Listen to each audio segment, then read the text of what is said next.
一刷根39大林邦呀，藤蔓当当啊巴扎呀扎呀，是兰达跟大树啊两样啊扎耶。That is Russian. They speak Japanese. They speak Rukai. They speak Buno. Just like my mom. My mom was shaman. Shaman dialogue difference issue of he can speak Puyuma languages, speaking Japanese, speak Paiwa, Amis. You know, that's give me idea that to be indigenous people, you already have multi knowledge is under you. Then I see actually in your plantation, there is a way that to let you rethinking and redesign your life. There is a way for zero waste.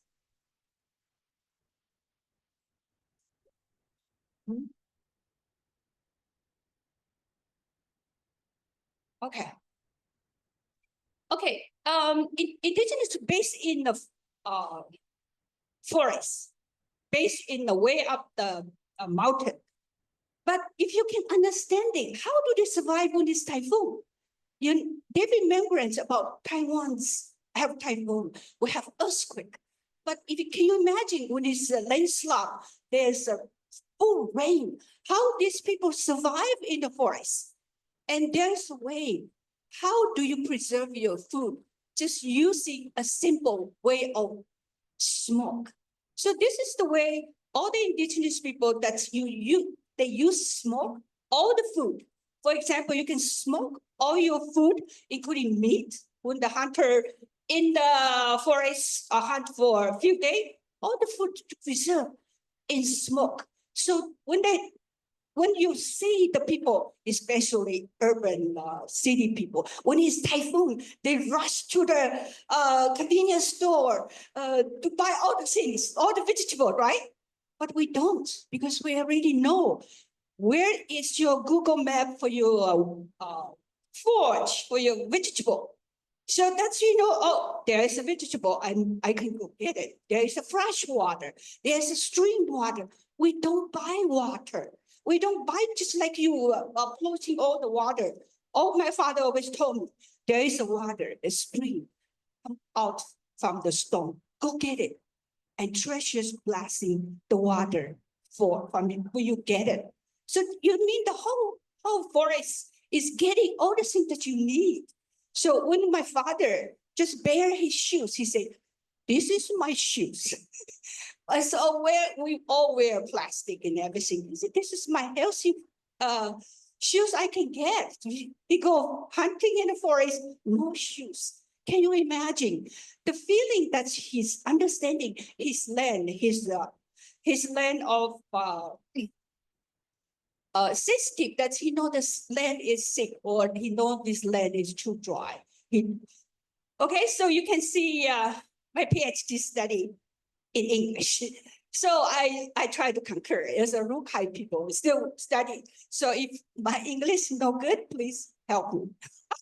Thank you. Okay, so I mentioned to you, there is knowledge behind the cultures. Okay, I only have 20 minutes. Okay, so you see, when we do a study and a different way of transforming for your food, because different way of packing. If you can see, this is something that we put on our food. Because the tighter you tie up, the steam goes through the food, give a fragrance to the food. Is that right?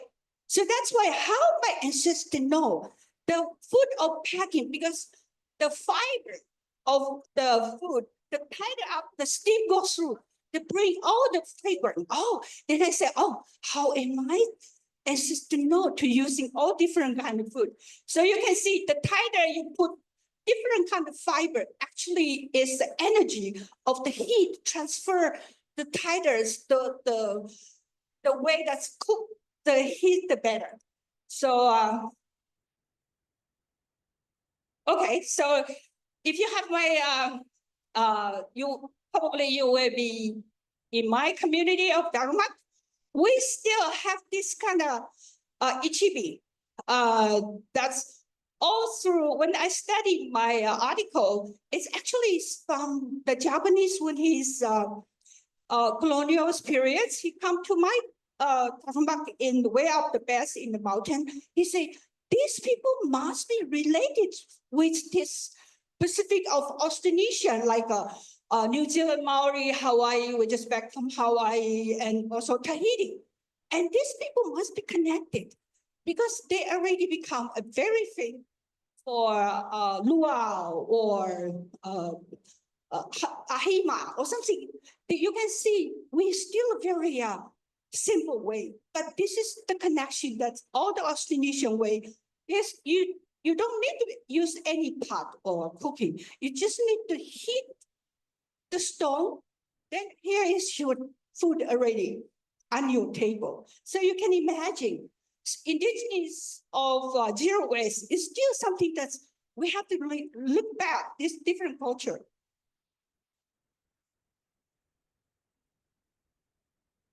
Okay. All right, so that's the way that I show you. Oh, okay, this is the abai. So a different fiber. So outside the leaf, we call alibulu, and we call this sale. My mom said, actually, the traditional knowledge is already in the Western. Jinabu is name of the Taiwan, but Jinamua is the Rukai language that's we wrapping this food to give sincerely to the God, to the land, to do a richer. That's actually this food, especially now become a food that's for the guests. So when the harvest festival, we have the abai. So you can see this is the sausage. Okay, we do blood sausage, and this is a steam. Inside the food is rice or millet. So this is special plantation that's only you can get in the forest. But now people, the techniques bring this knowledge, become a very famous IU. It's like a plantation jelly that you might have chance to eat it. These plants, only you can get it in Taiwan. Okay, Taiwan IU. So if you have knowledge, this can through your hand, with your hand just wrap it, it become a jelly. You just need to add honey and sugar, become a food. And you can get it only in the forest that you have to climb up the huge tree because it's a vine. It go up to pick up. And this become a very important when we daily life that's 50 years, 70 years, Taiwan start booming. Indigenous people use this to get it from the forest to sell, to have cash. Okay. So a different way that's, you still can see all the indigenous way of food is very zero waste that you can think about, but this is not. You can also using a different wrap that you can using this sale, because that's when the steam go out, the smell that you can transfer to your food. Okay, so you can see it's different, it's brand oven, and we can also different ways that's cooked. This is my cousin to do the ichibi. This is the ichibi, the one of the food, it just bake and small. There is a way to do in the underground. Okay, so a different food that indigenous use for ilang. Ilang is also when you hunt, you smoke all the fat. The fat that actually is very important for indigenous people before time. You don't have so many pork, but the ilang is something that's for women after you deliver. The woman delivers that they need to keep the organ to how to protect you after you have a baby. So, but the whole years you can see when the life come out, the ilang will be ready for guests to come over to congratulation for your new family to come. Okay, so I already introduced you Bai and what come. So you also see how do we smoke our food. Okay, so I'm going to give you the different idea, all the food that's in our back up to my villages, that's we still try to have the underway that's the culture and system that we still really practice using collaborates with the living plants to put in your food. I introduced you the ram, the way of wrapping a different foods that you can also. Okay, so here, taro is also very important. There's zero waste. All the taros leaf that you can cook a food. So taro is also all the Austronesian speaking family. You use taro of their main crop. So taro, from the leaf, from the stick, you can also use it. So here is all the plastic of the food from the global. This is my grandchildren. Okay, so this is my introduction. This is another way that we still see my cousin from all the way up Idong. We also introduce you how do we grow our different food, and here we do the agriculture. Okay, remember I do the cook. So ladies and gentlemen, if you base understanding about the zero waste of food that's still happening and practiced in the Rukai, you can come. I'm the chef, I'm the student, and I'm the grandmaster. Ladies and gentlemen, thank you.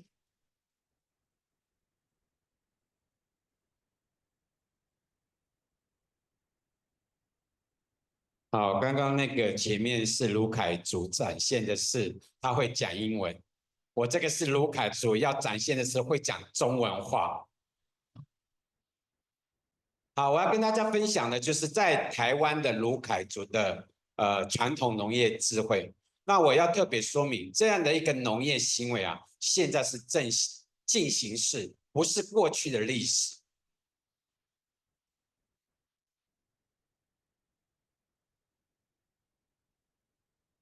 好，那我自己本身是原住民，在台湾原住民卢凯族人口剩下不到13000，非常少。所以你如果来台湾，你要看到卢凯族的机会非常少，所以我们只好从山上跳出来让你们看。好，那我现在头上的是我们男孩子最正式的一个服装。那早上说有一个日本的小朋友特地来问我说：“哎，叔叔，你这个头上戴的是什么东西？”我头上戴的这个是山猪的牙齿，那这个是小牙齿，意思是说呢，我不是猎人。如果你是猎人的话，那个头冠的那个牙齿要特别大。哦，那很可惜哦，卢卡在台湾的原住民57万多人，很多台湾的朋友已经不太认识台湾的原住民在哪里。像我这样，如果今天我不穿这样走在街上，很多人看到我就直接讲英文，他们都以为我是外籍移工这样。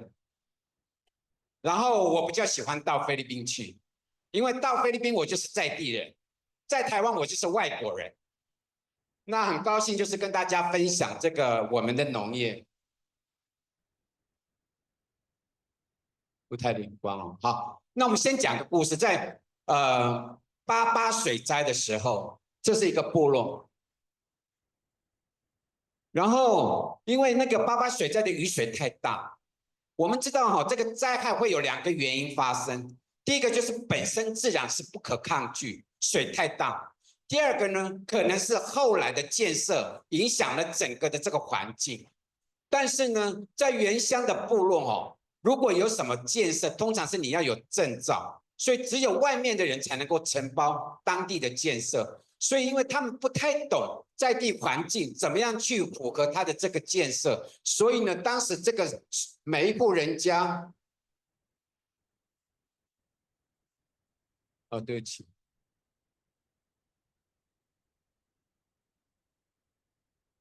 哇，不太灵光，好，就是这个每一户人家都挖一条水沟，方便那个水排出来。结果那个88水灾的时候，水太多，都从水沟里面冒出来，结果全部汇流到这边，把这个部落下面的地层全部掏空。那各位请看一下这个远处这里，这个是他们的农耕地，他们的农耕地哦，没有任何的毁损。鱼再怎么大哦，因为他们的生态知识保护了这块地，因此呢，当时发生的时候哦，这些族人呢全部往这个上面逃难，然后逐一的往他们的农耕地去避难。这个就是当时的那个画面。那这几个有几户这个人家，那当时哦，在台风的时候，农耕地上还保留了相当多的这个传统作物。结果那个直升机啊，到部落里面要救灾嘛，哈，那因为这个直升机不能落地，只能在上面悬空把人吊上去。结果没有任何一个老人家愿意爬上去，因为他在直升机悬吊的时候会晃嘛，心情会害怕。结果第3次的时候啊，他们才被迫离开了原乡。然后呢，当时这个救灾中心啊就开始议论说啊，这个原乡的原住民都不太配合这种救灾。结果我私底下去找了这几个族人，我用母语问他们，我说哦，刚才那个政府官员哦都在骂我们，说你们都不愿意配合，到底你们发生什么事？结果他们都告诉我说，你们为什么要把我们从山上那么好的地方把它救出来？实际上我们农地还有食物啊，我们还有农地，我们还有一只猪还没杀，你就把我们带回来。所以他们有时候很害怕这种救灾方式哈。结果我1个礼拜之后，我跟这位学生徒步从那个救灾中心到部落里面，看看到底族人在这样的灾害里面在做什么。结果我一到部落里面哦，族人就拿这个食物给我 ，Facilitator， 意思是说哦，在山上还是有食物可以吃。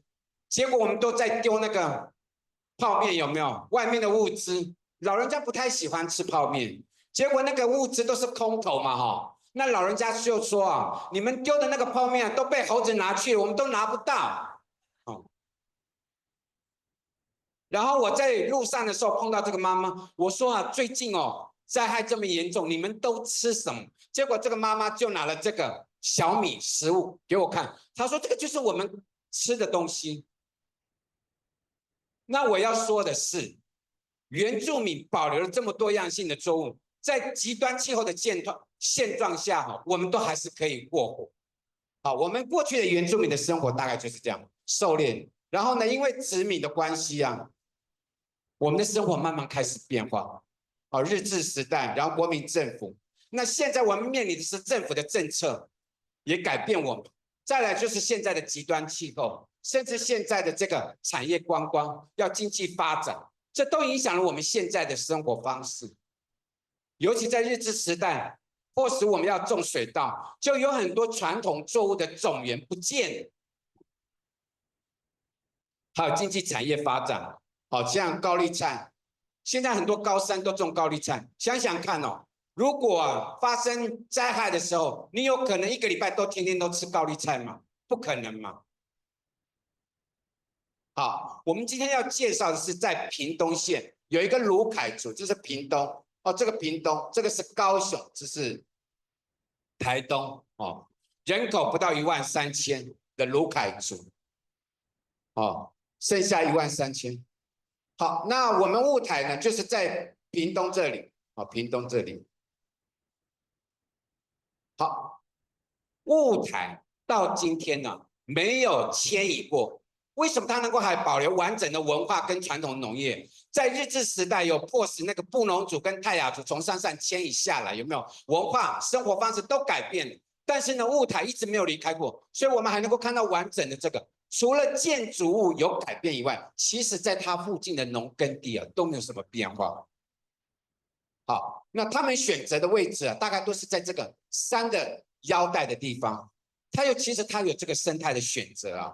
因为你最山上的地方啊，这个雨水下来的那个原生地啊，雨水保留得很好，然后呢，它就透过那个根系径流，慢慢送到这个农耕地，然后这个生活的水需要。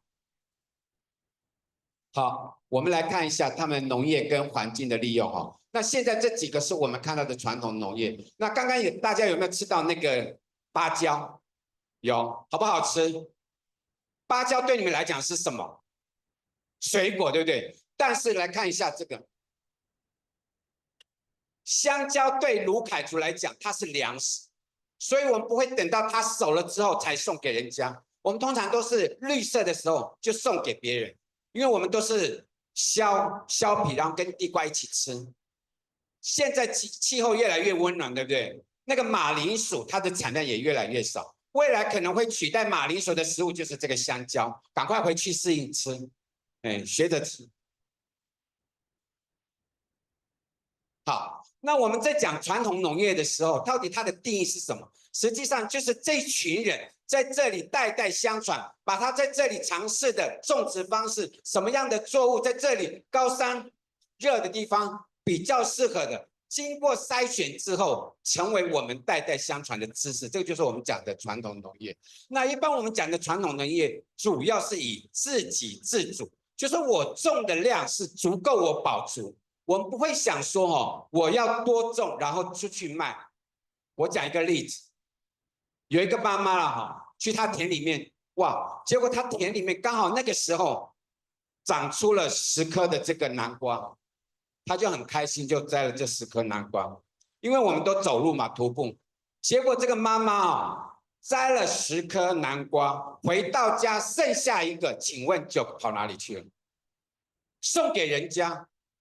他看到他就送他说：“这是我种。”鲁凯族看重的是他送给人家分享的这种满足感，远过于他口袋很多钱，真的所以有人开玩笑说各位好朋友，你如果有机会到部落请你口袋不要放钱，因为你走过2三天之后，你在手伸进去那个钱都已经发霉，因为你都没有机会掏出来。好，那我们鲁凯族因为在这里生活很久，所以我们非常清楚这边的环境应该怎么样跟它良性的互动。所以还有另外一个就是这个 hunter 很重要，因为这个 hunter 到不同的这个环境区域的时候，实际上他在做了一件事，就是环境的监测。因为女性不可能跑到山上去打猎嘛，所以呢，他们透过这种观察环境，然后植物采集，就判断这个环境有没有在改变。好，这个是我们跟猎人呢出去山上调查的时候，然后他都知道在高山到底哪个地方可以找得到水源地，所以很多人都误解猎人是只会抓动物，实际上不是，实际上他在做的是环境监测，然后他把这样的收集讯息带回去跟部落的族人分享。然后呢，我们会依照这样的一个讯息去改变什么时候该种什么作物。好，那我们来看一下鲁凯族怎么来看待它的环境。这个是部落，黄色的这个是部落。然后呢，这个是私人的，但是是保育区，不可以变成农耕地。然后呢，这个是私人的农作耕地。这个是冷跟热的缓冲带，你注意看一下部落都坐落在这个又热又冷，非常适合居住。然后呢，这个部落下方这个温度就比较热。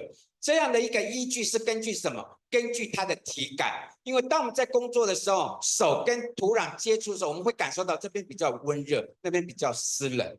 然后这个就是水。那我们看一下其实在山谷里面还是有一些溪流。会冲刷一些小面积，我们就利用这样的一个小面积种植那个水芋头。我们没有刻意一定要做一个很大面积的，我们有一个小块的，我们就种多少的这个petty taro。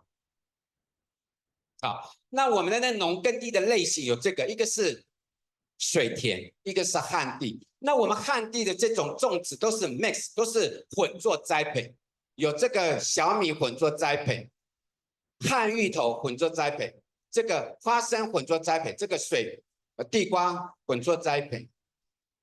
好，这个是我调查的农耕地。一般鲁凯族在做农耕的时候，他不是依照这个，为什么画面这样子太白了？好，他是依照这个环境的变化来决定到底要种什么东西。好，所以跟节气非常有连结。好，那这个是我们的这个种植，我们来看一下。我们今天，因为我们刚才有讲很多的这个栽培方式，我们就以小米的方式来跟大家做一个分享。好，那我们那个小米混作栽培的类型，那个作物就有10几个，1、2、3、4、5、6、7，还有一个地瓜、米豆都还在没有放在这里，大概是12种。哎，这个叫 mix， 把它混在一起哦。好，那这个是所有的作物在这边。那下面这是参考的月份了哈。那通常是谷类先撒种，哎，同时撒哈。然后再来就是一些种子啊，南瓜啊、树豆啊、米豆这种种子啊，就是要用血播，依照你的需要量来去种植。好，那种完小米之后呢，春雨下来哈，然后就长杂草，除草完了之后呢，我们就等它开始抽穗。然后每一个作物生长的时间点不太一样，有没有看到？好，然后采收的时间也不太一样。那这什么意思呢？就是说，这边比较早熟的这个作物啊，我这个时候就可以采收来吃，我都有每一个月份都有它的粮食来源。好，那我们要种小米的时候，因为我们要先砍伐嘛，哈，砍伐，然后呢，1个月之后就要烧。现在都还有在烧，但是我们现在都被那个环保署盯着很紧。他说：“你这样子会有空污了哈。”这是我们目前正在挑战的一件事情。哦，也有外国的朋友来体验。好，然后小米种子，我们还没有整地哦，先撒小米。我刚才有讲说，我们不会用大型的机器去操作哈，然后再加上这个小米的种子很小。好，开始整地。你注意看一下，男性的跟女性扮演的角色不太一样。哦，通常我们比较吃重的劳力都是给男性。好，这个就是混作栽培的好处。来，注意看一下，1、2、3、4、5、6、7、8、9、10种。那你注意看一下哈，这些作物长的方向不太一样。小米啊、玉米啊，这个台湾里都是往上长。但是这种米豆、南瓜跟甘薯啊，都是匍匐的，在一个地方。那这个有什么一个好处哈？因为有的昆虫喜欢玉米，不喜欢小米，所以当他看到这块田里面都混在一起的时候，他就不喜欢到这个环境。这个叫做生物防治，我不用刻意去用农药去喷洒这些虫跟病虫害。好，这个是刚开始种的时候大家一起长，慢慢呢，大家的那个方向都不太一样哦。然后后面采收的时候，有的先成熟，有的已经采收完了，有没有？啊，到后年尾的时候就剩下这个甘薯啊、山药啊，还有这个树豆。那很多人都误解说，当你其他的作物都采收完了，会不会一下大雨的时候就把这些土壤给流失掉了？好了，我们看一下。当我们采收了这个小米啊、玉米之后，其实这些匍匐的植物啊，就开始蔓延整个地表。所以当下大雨的时候，那个叶子啊，就会阻挡那个雨水啊，冲刷这个土壤。另外一个好处，它覆盖面越大的时候，会降低那个土壤水分的快速蒸发，这样是不是很好？哦，好，这个就是正式的画面。这是台湾里，这是小米。对不起，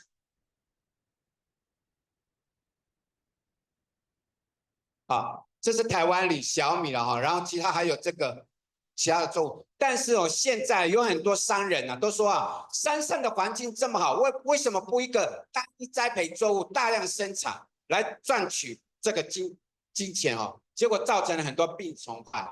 那为什么鲁凯族还能够保留这些传统作物？主要这些作物连接了它的文化。非常重要哈，然后我们还有这种很多这个储藏的方式啊，食物多样性，刚才前面有讲了哈，还有我们有一些的调节机制。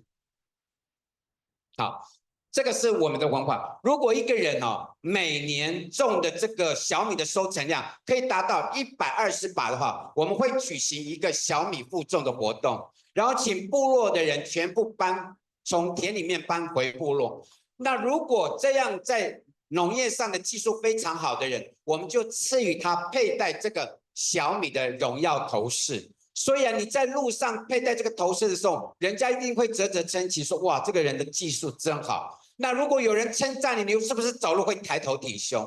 然后明年更认真种小米。那这个小米哦，它不仅仅是给你，实际上它是要分享给部落的族人。所以为什么族人的这么肯定你在栽培的事上的能力？我们结婚的时候也要下聘仪式，要这个小米有没有？好，你看香蕉，这是水芋头，槟榔哦，这个好，丰年祭的时候酿小米酒，然后呢，这个你收成要带到部落分享，然后这个很好的种子，穗长得漂亮的，可以当种源的，我们就给这个头目当做我们的礼物。其实你不要看这个结婚啊、祭仪式，还有这种送给头目，其实在背后哦，那个种子啊就在那边流动。你也保留了一些种子，我这边也保留了种子。万一你那边灾害了，种子不见了，没关系，我这里还有。所以我们已经分散了那个保存的风险。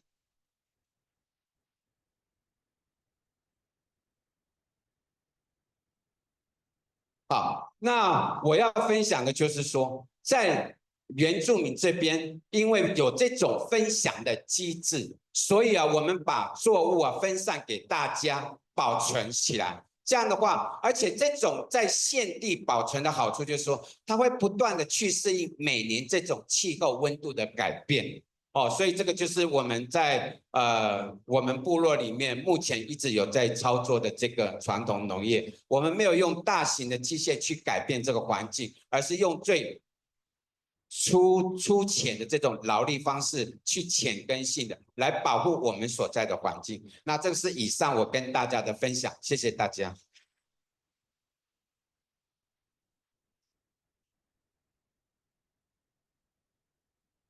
Wala na nga kakle rungoto. You see, my cousin.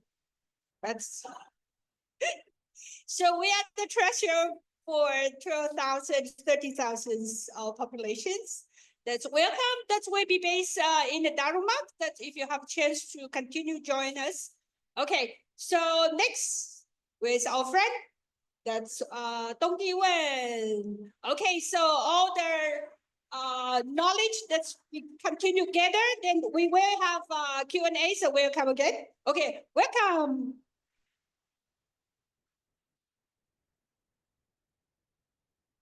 Thank you. Thank you very much for the Huai and Peter and everyone who organized this IPC15. So I think because of timings, my name is Lemos. So from Timor-Leste or East Timor, I'm going to presenting about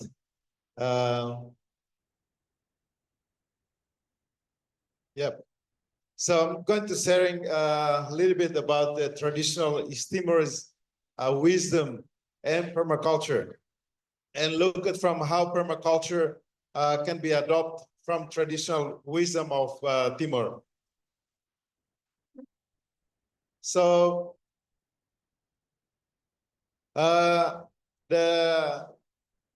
if anyone don't know Timor-Leste or East Timor, so it's a half island nation that is between Australia and Indonesia. And so the East Timor or Timor-Leste is also influenced by Austronesian, because 1500 years ago, the Austronesian people arrived in the island, so it's influenced the culture of Timorese people as well. So the traditional East Timorese wisdom is really emphasized on sustainable living, respect to nature, and also the community is focused on practice as that has been honed for centuries. So that's why when we start permaculture back in 99, right after independence, so it's looking into how to combine the permaculture ideas with the traditional wisdom. So because of the permaculture promotes ecological design principle and also sustainable agriculture, which can greatly benefit the integrate of this traditional method together. So as we see the presentation from our colleagues, Lily, and also our recent friend presenting about the Taiwan, it's actually Timor-Leste is combined between Asia and Pacific Island. So one of the practice that traditional wisdom have is its agroforestry practices. So the Timorese traditional Timorese agriculture practices is often combine the planting the trees, the crops, and also together with the tree. So it's like it's alongside agroforestry system where it's a kind of mixed cropping. So that's why we thought that permaculture design can incorporate its agroforestry, which is enhancing the biodiversity and improving the soil fertility and providing shade and also the shelter for the crops. So I think this how and also one of the practices about soil management. So the traditional indigenous practice of it's also involving the traditional practice of using natural organic like organic compost, organic matter, or mulch, or it's also doing crop rotation. So this is already part of the traditional practice. So that's why so permaculture is also great to bring together to combining this method to promote soil health and also reduce the use of chemical input. So so this practice is actually is now being also being nationwide, and also Timor-Leste is it's a more mountain than the flat area. So when I look at the presentation earlier, it reminds me about Timor-Leste as well. And it's a very mountain, and most people living in the mountain, and they also grow taro, sweet potato, and so on.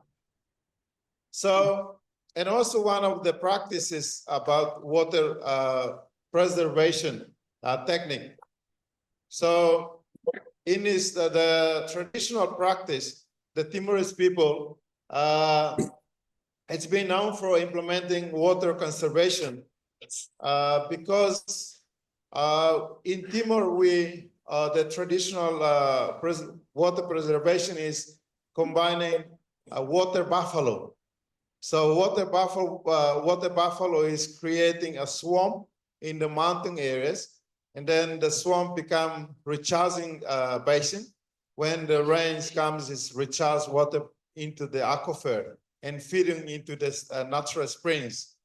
So therefore, when the water buffalo removed from the area, then the spring has been dries out.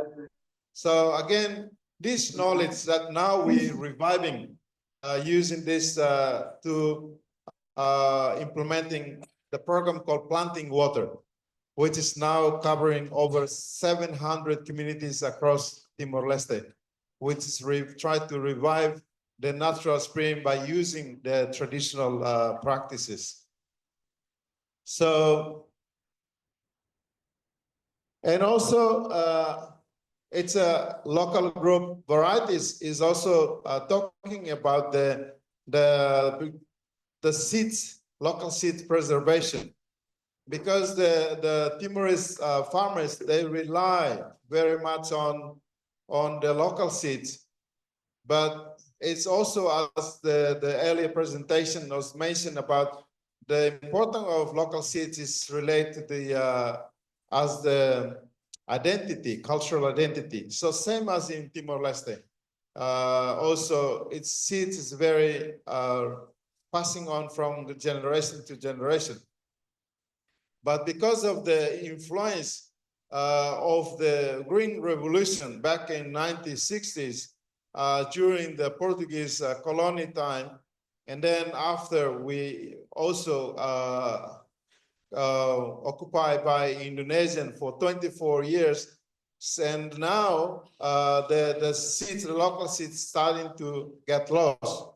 So that's why in the like a traditional local seeds is now starting to lost. So also in East Timor or Timor-Leste, it's the community engagement. It's very much. We have a name called Serviço Hamutu, means working together. It's like a communal. Most of the community used to work in the communal land, and they harvest together, they celebrate. We have also, later I'm going to show about the traditional ceremony. So all it's, but it's like using, it's working together within the community. One example, like they building access road or building the house, or they always working together. So this right now we're using the same method to working on water restoration program, which is I mentioned earlier that especially involving the young people.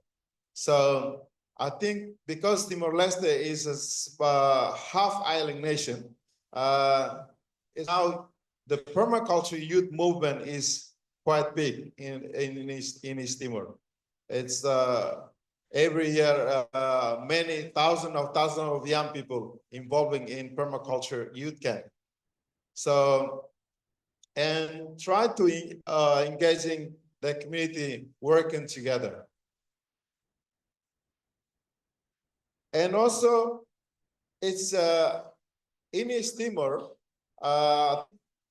anything we do, like a farming, water preservation, or building a house, or building the road, always start with traditional ceremony.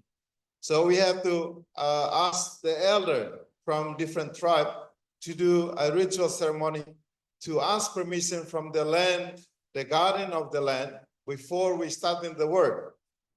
So, and also same, before we harvest, we also have a ceremony called Sau Batar, means harvest the corn, and Sau Hare means harvest the rice.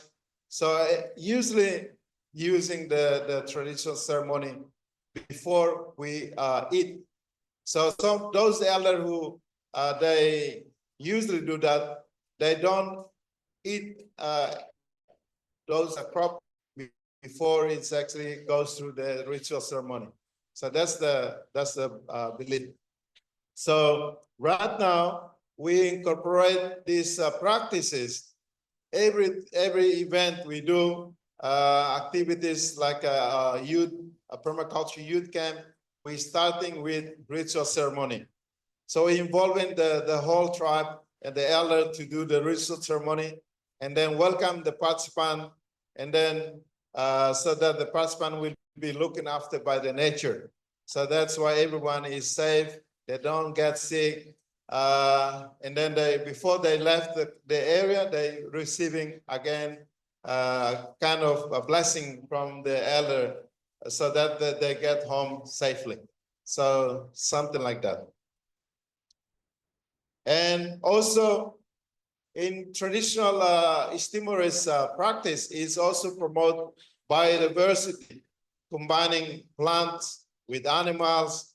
And it's also which is really good to enhance the resilience and also productivity, which is mimicking what is been on the nature, like a biodiversity from nature into the farming system. And also the traditional knowledge sharing. So right now, more young people today in Timor is wanting to learn from the elders how they do ritual ceremony, because this kind of knowledge starting to get lost. But because of the permaculture movement in Timor-Leste is starting to get strong, so one of the things we advise the young people is to learn from the older people. So that's why many young people now in every village, they're starting to follow the older people, how they do the ritual ceremony, and also transfer the knowledge about looking after the forest and so on. So we have a traditional ceremony called Tara Bandu. Tara Bandu means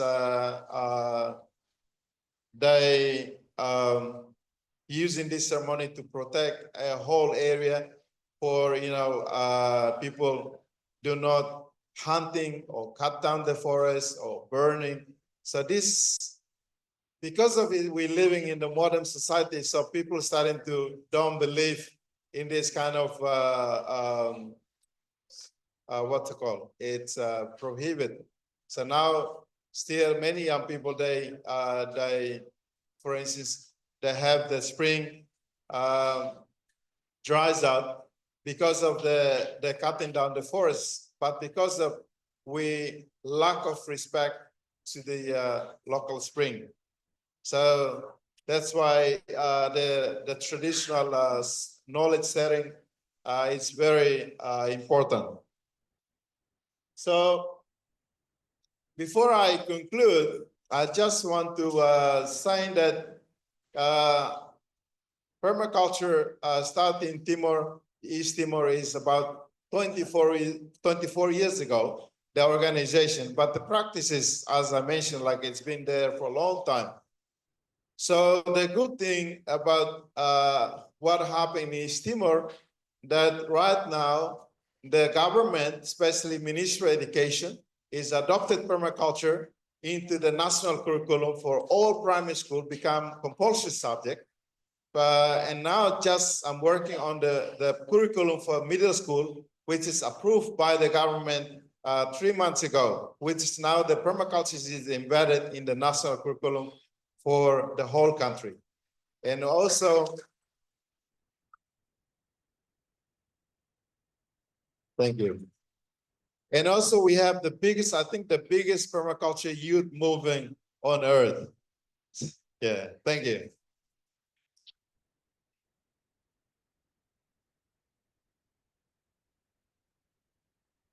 Thank you, Lemos. So, ladies and gentlemen,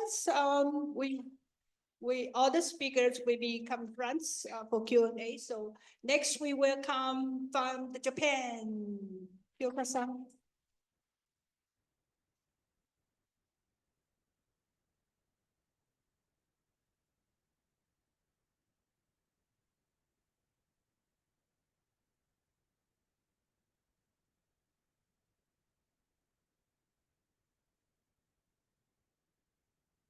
Hello. I think I should have put some, I can say my traditional wear, but I didn't think about it. Now I want to talk about Satoyama. And how many of you know the name of Satoyama? Have you ever heard of it? Oh, some of you know already. It's a Japanese word, but I think it's spread now all over the world. Can you listen to me now? Okay, thank you. So this is the photo of Satoyama. not very far from my place, you see some cups are flying.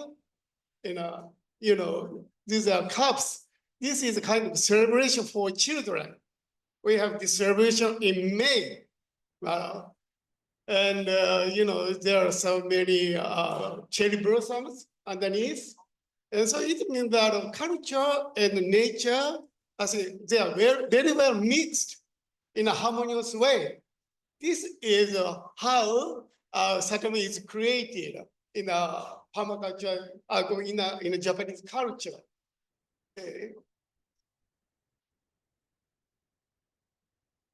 Okay, but I want to talk about first the permanent culture. I think I share the same image of permaculture with Mr. I'm sorry, I forgot his name. But I think that we need to create permanent cultures now. Yeah, not just one permaculture, but we can create new cultures and with a concept of permaculture. But this such kind of culture should be joined with a local culture too. And but at first I want to talk about permanent culture. Do you know this permanent culture? I think Mr. King, he was he's really here. He's an American agronomist king. He visited China, Korea, and Japan about 110 years ago. And he put, and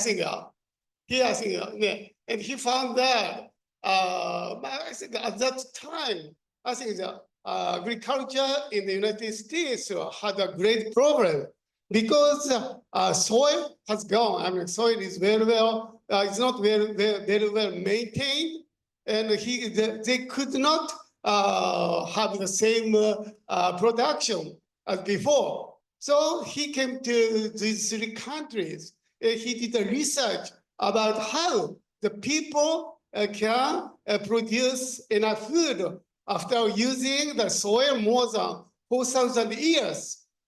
So therefore he found that, and these 5 factors were pretty crucial to have a kind of sustainable agriculture. And you see, the sustainable through recycling. So in these 3 countries, every organic materials were recycled. Yeah. And the second one is that we use labor, human labors, to produce enough food. Not using some materials or some, how can I say, big machines or some other chemical stuff. They use just organic materials and also their human labors. That help the productivity of the food very sustainable. And the third one is soil and water conservation. I think we Japanese farmers spend a lot of time to make soil. Yeah, we recycle the organic materials to produce soils. So, and we spend more than half of our labors to produce good soil. And good soil can create good food. I think you know already that in permaculture we said good soil, good food, and good health. So we have the same kind of tradition in our agriculture. So I think that soil conservation was pretty important in sustainable agriculture. And also that you know already that we have the paddy field. It's a kind of terrace. It's a terracing system. So we can keep water in a terrace, and it helps the land not sliding. So I think we can have a kind of sustainable land use by making a terrace. And whole thing is integration of livestock. Yeah. So I think livestock is very well used to to cultivate the land. Also, we make use of a lot of manure from the animals. Then we can keep the fertility of soil and at the same time production. And this was his one is local knowledge and adaptation. I think agriculture should be very well connected with culture and wisdom. And such kind of agriculture can help the people maintain the soil and also maintain the production in the farmland.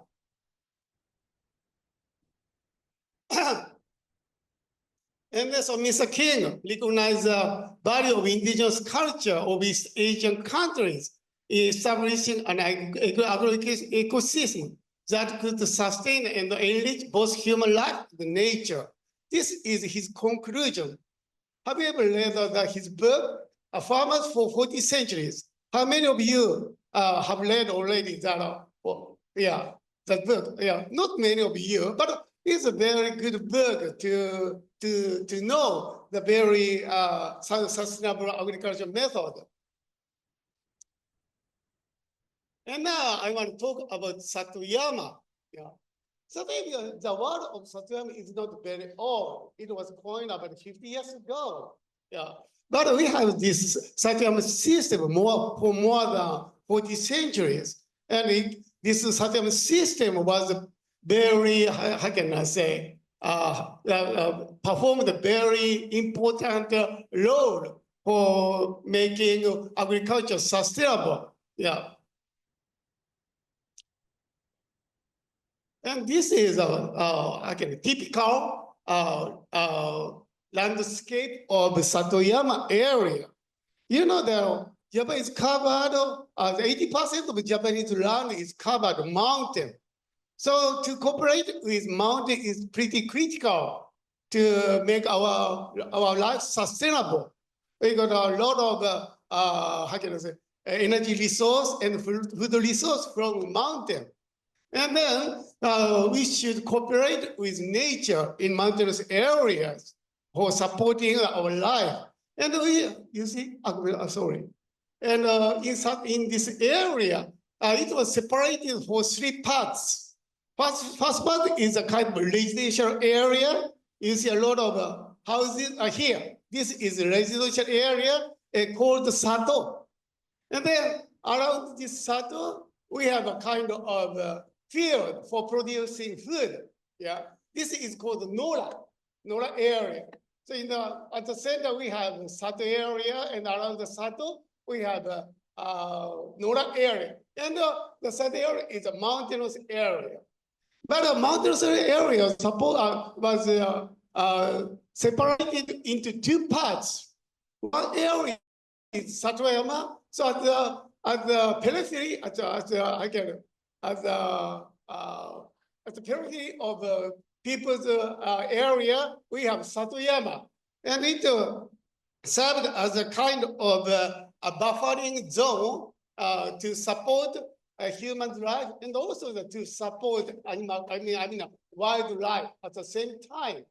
So by the existing of Satoyama area, we can cooperate with nature, you see. And also the Satoyama produces a lot of resources for human life too. So in Satoyama, we can harvest fuel wood, and at the same time, we can gather fallen leaves. We use such fallen leaves for the fertilizer. Yeah. So I think that we can, the existing of Satoyama was pretty important to support human life and to make the nature more rich, more productive. Yeah. And you see that, I'm sorry. And this kind of zoning is pretty similar to the permaculture zoning. Maybe you understand it. Yeah. And yeah, this I talked about it already. And the function of something is it has three functions. But the first one is ecological function. Yeah. So biodiversity was conserved very well in Satoyama.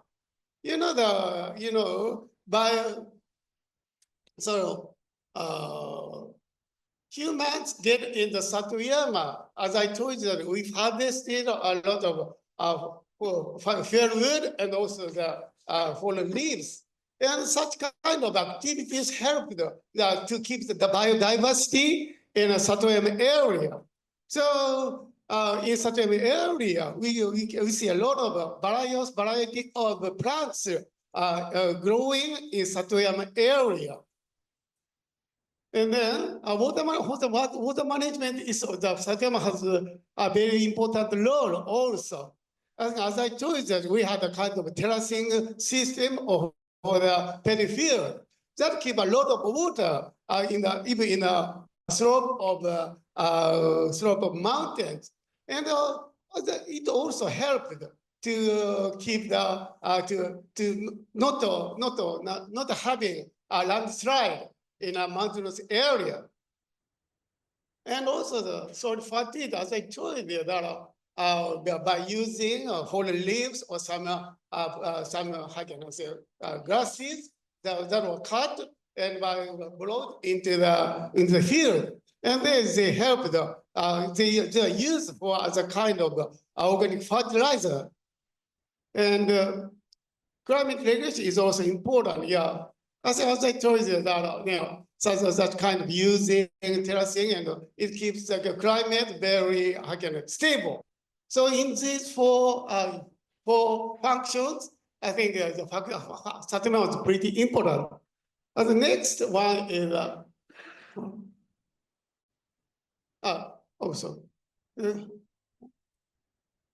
next one is culture and social functions.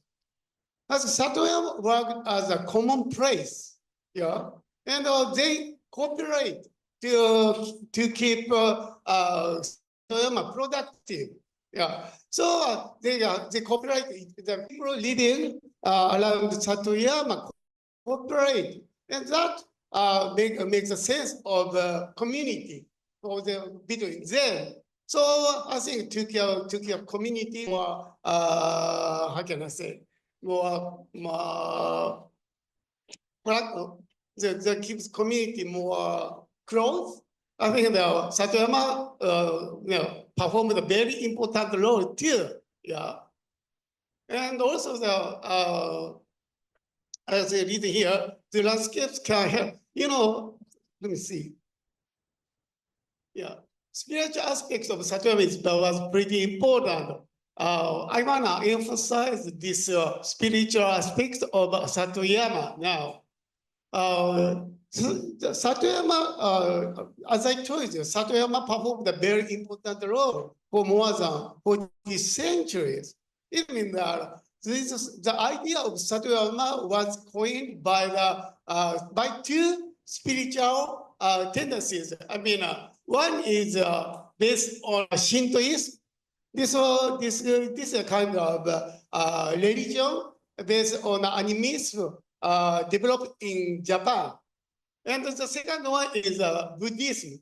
Yeah, and in Shintoism, it's a kind of animism, and we can recognize God in everyone. Even in living things and non-living things, we recognize God in everything. So we should respect everything existed in mountainous area. Yeah, and the second one in Buddhism taught us, nature is very important. Yeah. So and also everything is one.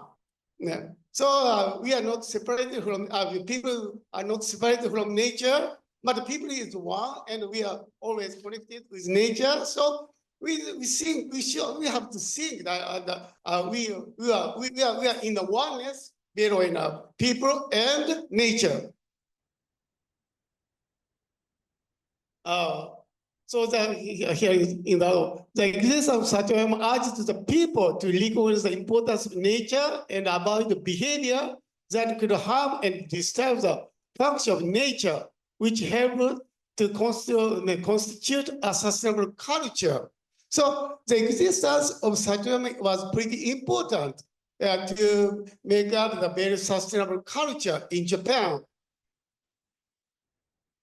And even a lot of Japanese people, if they, I'm sorry, in urban areas, they think that they share the same image of Satoyama even now. And I want to tell you one more. Yeah. And now we have a kind of new movement of creating new Satoyama everywhere in Japan. And you see, creation of new Satoyama is going on in urban areas now. I think you talked about a lot about urban farming now, but I think to create Satoyama is more important because without the gift from the mountain, we cannot continue our agriculture.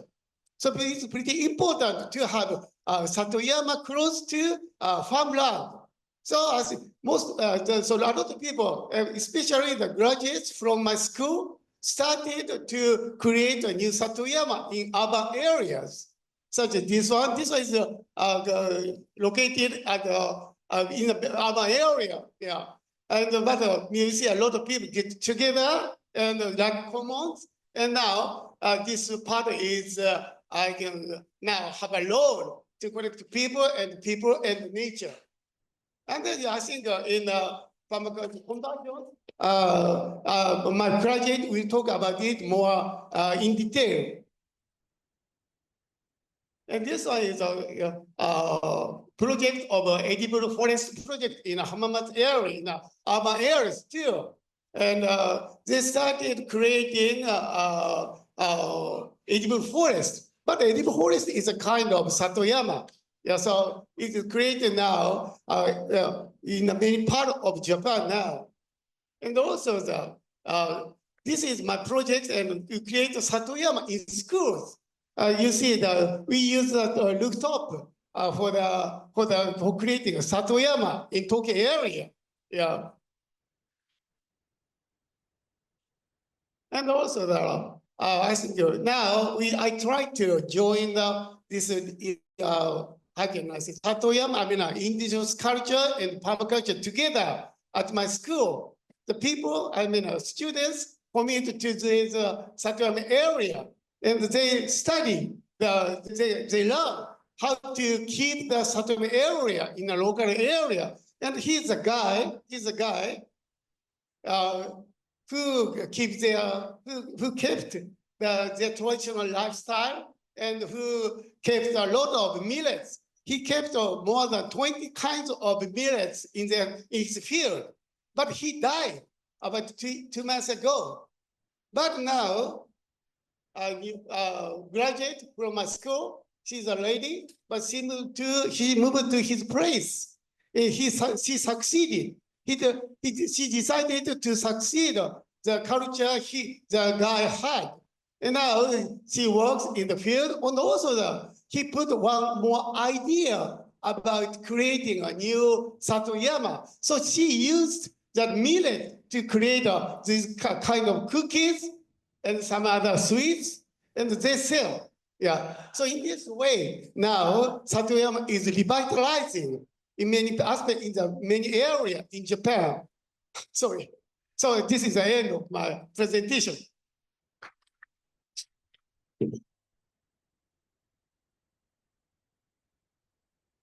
ありがとう、瀬寺さん、どうぞ。We have 10 minutes. So, ladies and gentlemen, actually, we have to start it globally collaboration. This is very important. That's also changed my concept as indigenous people. I come back from the First Nation in Canada. I saw their food already lost. I traveled to teach people that indigenous knowledge already based 400 years already here. So I went to Hawaii. Hawaii doesn't have the taro that's we already here in Taiwan. So that's why I teach Zero Waste and my food. So 400 years, that's indigenous knowledge already in the article. So ladies and gentlemen, let's work on. So Dr. Ba Jingoro already left. He have another speech. So here we are for 10 minutes Q&A. So ladies and gentlemen, thank you.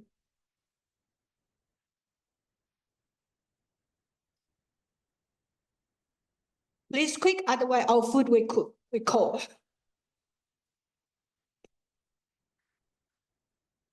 Anybody?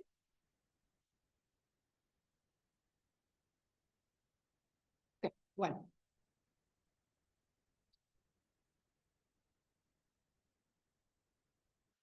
感谢各位讲者，我是来自家乐福的苏小珍。我想请问一下，有任何的一些我们的这个设计是跟企业结合的吗？可以分享给我们，谢谢。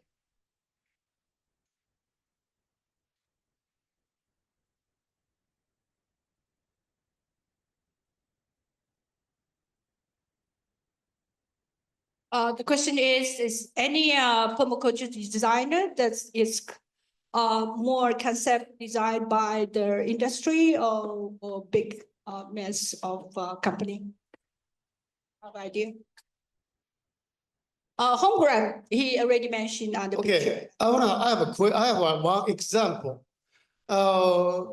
In my school, designer in a Nissan company, it's a very big car company. He works for us, and he was also my student. But he transplanted the idea of permaculture into the design of cars. I mean, I think how can I say? There is a kind of how can I say? He transplanted either permaculture because permaculture I emphasize the value of history, and so in such a long time development of cars was very important because in permaculture we respect such a long history of the plants and human culture. So I think to create new idea of cars, he saw that he could some aspects of the traditional car history. He could by using such kind of traditional aspects of car, he can imagine the new type of cars. Not just using some how can I say energy, how can I say reducing energy, using energy is pretty important for cars. But I think a new idea comes from some history. That's his idea. Okay. Yeah, just adding, just in our case in East Timor or Timor-Leste, there is no influence from the industry at all. So the design of permaculture into the national curriculum is done by us because we saw the proof in the ground. We tried out many school garden, permaculture school garden, and the municipal education saw it is very important. And integrating all sciences to learn science using the permaculture garden as a living laboratory. That's why the government is adopted and putting into the national curriculum. Yeah, I win the 2020 innovation restaurant. I'm not sure. How do you innovation？ 其实在很多的普门的 idea 里面是重新再设计你的生活，就是 you re-innovation by what are you using in the planets? How do you using in the plant that you live on? And also using in decoration of the flower, decoration of the way of living. So the food that you're eating, that's actually you need to redesign to put in your food and using a zero waste. For example, the betel nuts. Okay, actually that if you study betel nuts is the betel leaf. Actually, it's medicine. It's medicine. Betel nuts actually you can cook as a betel nut tea or soup. So you have to redesign all your living and just sit on your table. I think that's the idea. That's you have to go back to redesign. When I was in First Nation in Canada, I saw they're living with empty environments with all the tree, but the tables only Coca-Cola and others white bread. Then I say, I wouldn't live like this. I want to go back to study the food again. So that's why I go back to school. Yeah, thank you.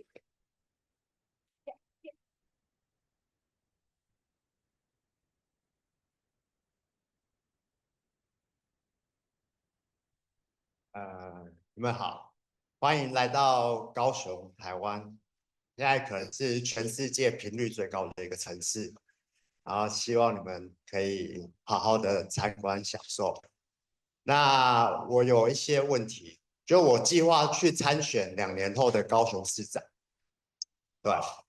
那假如有一天有一个城市或一个国家用普门的方式来做管理或统治，你觉得会做什么样的建议去给这个国家或城市？那世界上各地有没有一个成功的例子，实际的运作状况是用普门的方式去执行一个村落或一个山庄，或者是一个更大的城市或国家，它会是什么模样？然后可以给一些建议分享，谢谢。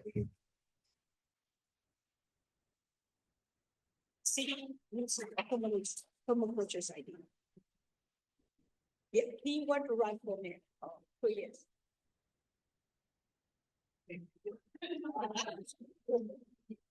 Yeah, thank you.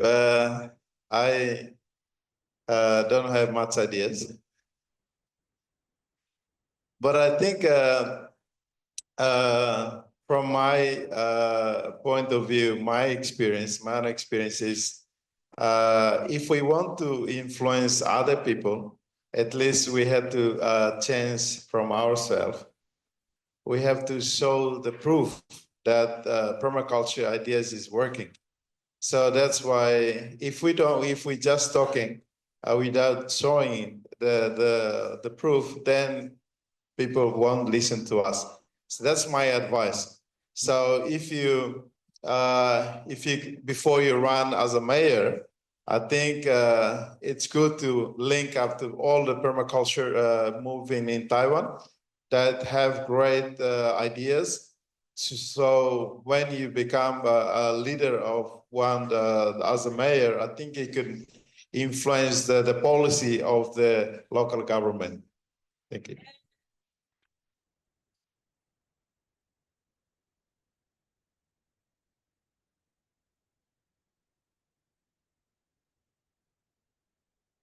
Thank you so much. My question is involving around, there are many people who live in Taiwan or outside, and maybe they've lost a lot of their roots already from their indigenous people, but they wish to continue this knowledge and learn from it. Maybe they come from Europe, or they come from Japan, or come from China, and now they're living here and they want to learn this knowledge. How do you see your guys' role in accepting people or not accepting people who maybe don't have your bloodline, but are interested to learn your knowledge? Oh, I think knowledge, how can I say? Knowledge is not very important, I think. I think to live a life together is more important. I think the culture is not just a knowledge. Culture is based on our custom or our way of thinking and our sense of value. So I think at first, I think we need to live together and share such kind of not just knowledge, but about custom and the way of thinking is very pretty important.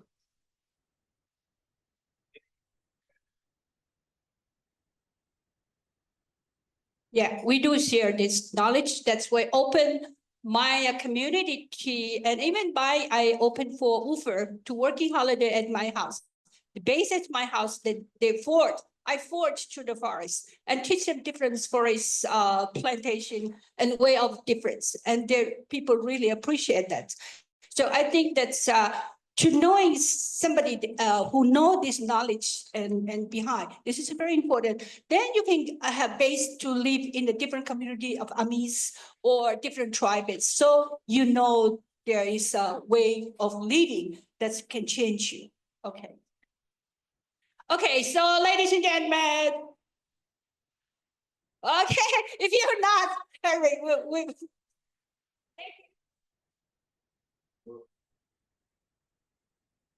Thank you so much for a wonderful presentation. My question is, as I belongs to Ladakh, it is cold desert, and water is the biggest issue in that area.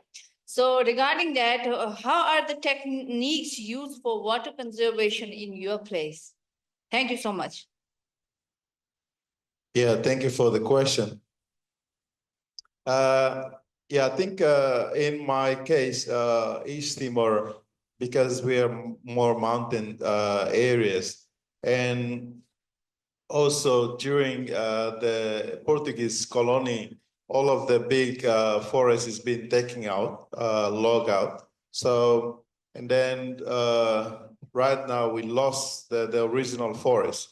So that's why when rainy season, most of the water is washed to the ocean. And then during dry season, many springs has dries up.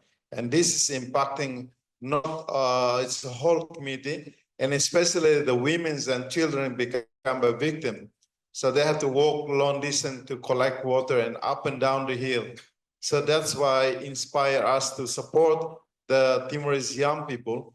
The reason why I keep mentioning young people, because East Timor is 70% of the total population is under 35 years old.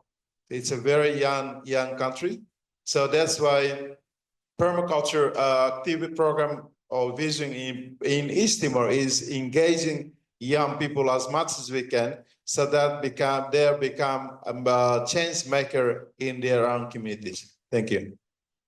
Thank you. So yes, we're ending for the lunch. Okay, before we have the ending. And then when I put my hands down, then you say, ho, ho, ho. Nairu. Oh, Ian. Naya.